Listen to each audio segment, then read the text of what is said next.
Low-level traffic lights have been installed at Bow Roundabout to help improve road safety. 3 people have died at the junction.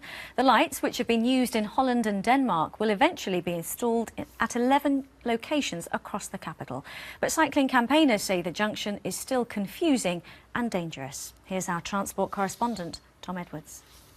It said green light. No, let me talk to you. Don't shout at me. The green light is for that bit there. It's an independent light system for this one here. This is the red one. You need to stop on this one when it's red. Even with extra traffic lights, there was still confusion this morning at the notorious Bow Roundabout, where 3 cyclists have died. These eye-level lights are meant to make it clearer when cyclists can go. Nobody's pretending this is a magic answer to everything, but it is a start to making this junction safer, and it's a start to making junctions all over London safer. Because what it does 2 things. It avoids the confusion that some cyclists have reported here between which light is for them, which light is for the traffic. But in the future, we're going to use these small lights to create completely separate cycle movements through junctions so that cyclists can be protected. Recently, 2 stage lights were installed here to give cyclists a head start on traffic.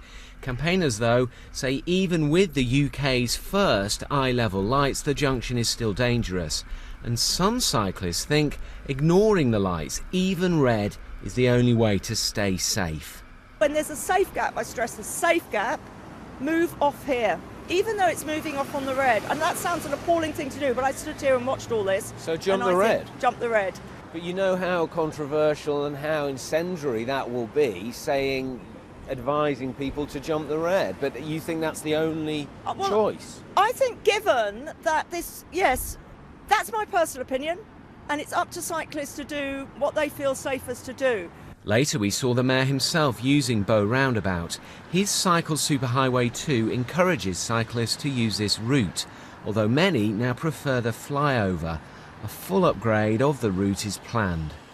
Well, I think we've done a lot to improve the safety of it. I wouldn't say that there's no more we can do. We've got work ongoing to look at the future of this whole area, big centre for development and so on. Lots of aspirations to improve the junction for all users. Campaigners really want the junction redesigned. That's some way off. In the short term, expect more officers.